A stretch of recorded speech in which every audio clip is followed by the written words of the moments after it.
At some point of our lives, me, you, all of us, at some point, you're going to get to a point where you're going to make a decision. You're going to say, I'm just going to be one of the guys or one of the girls. I'm going to be one of the okay performers. I'm going to raise everyone's standards starting with my own. By the way, most people have no standards of performance or whatever they're doing. A lot of people have low standards. Very few people have high standards. I remember vividly, I grew up in a household with a father who had high standards. This guy, when we were living in Iran, a lot of people would talk behind my dad's back with other families and all this other stuff. But what's crazy is, when I was a kid, 5 years old, and I'm sitting, everybody saying this stuff, when it came down to who they trusted with $1 million or $500,000, everybody would call my dad. Same people that talked behind his back would give him the $500,000 or $1 million because they trusted him because he had high standards. Everybody trusted this guy, being my dad. So I'm building a business, and I open up an office in Granada Hills. And these couple guys named Mike decide to come with me. One of the guys named Mike, who drove a Volkswagen Beetle, is it a Beetle, is that what you call it? Bug.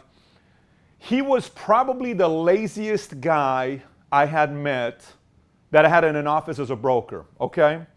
And this guy, you know, he would always talk a big game, and over a 3-year period, he would keep gaining weight, and he was, oh, I'm working so hard, you have no idea how many appointments I'm running.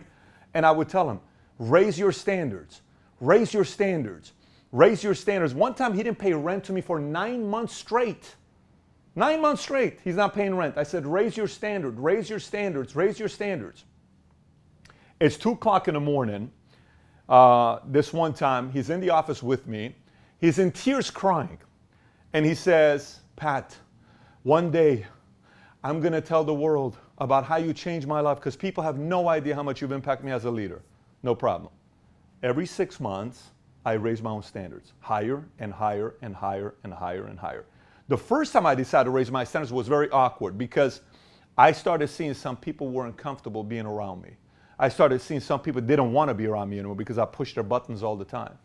But in this scenario, fast forward 8 years later, I get a text yesterday from one of my old agents that says, I ran into Mike at Rafi's place, and man, he had a lot of bad things to say about you. Watch what happens here. When you raise your standards, the audience gets very small. Your relationships get very small. They don't get bigger. But I'm going to tell you what happens here. The people that get into this relationship are also people with higher standards. The low standards and the ones with no standards can't stand people with high standards. But fortunately, the world is ran with people with high standards. And no matter how much the low standard or no standard people say about you, the proof is always in the pudding, baby.